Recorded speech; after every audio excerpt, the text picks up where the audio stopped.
பத்திரகாளி காப்பாற்றினா கடைசி நேரத்தில் கையை பிடிச்சி தூக்கிடுவா. அந்த அம்மா வந்து சாமி பயங்கர டென்ஷன் பார்ட்டி சாமி. கோபம் எங்கே அதிகமாக வருகிறதோ அந்த இடத்தில் குணம் அதிகமாக இருக்கும். வாழ்க்கையில் எந்த பிரச்சனையாக இருந்தாலும் சரி, ஒரே ஒரு நாள் போய் அடி எடுத்து வைங்க, பத்திரகாளியை போய் மண்டிட்டு வணங்கிட்டு வாங்க.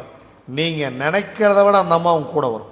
எந்திரிச்சு கூடையே வந்து உங்கள் கூடவே இருந்து உங்களுக்கு என்ன வேணுமோ அதை செஞ்சு கொடுக்கும். ஆனால் என்னென்னா நீங்கள் நேர்மையாக இருக்கணும். அது ஒன்று தான்.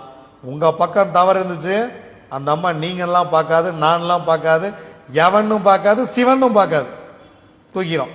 அந்த அம்மா சாதாரணப்பட்ட ஆள்லாம் கிடையாது. சிவபெருமானியே என்னன்னு கேட்டால் ஒரே ஆள் பத்திரகாளி மட்டுமே. கடைசியை டெட்டன்ட் அந்த அம்மா தான் சாமி. என்னை காப்பாற்றுறதுக்கு தெய்வமே இல்லை நீங்கள் முடிவு பண்ணிங்கன்னா கூட திக்கற்றவர்களுக்கு கடைசி துணை பத்திரகாளியே. நீங்கள் பத்திரகாளியை வணங்கிட்டு இருக்கிறவங்களுக்குலாம் தெரியும் அந்த அம்மா எப்படி வரும், எப்போ வரும் அப்படிங்கிற விஷயம்.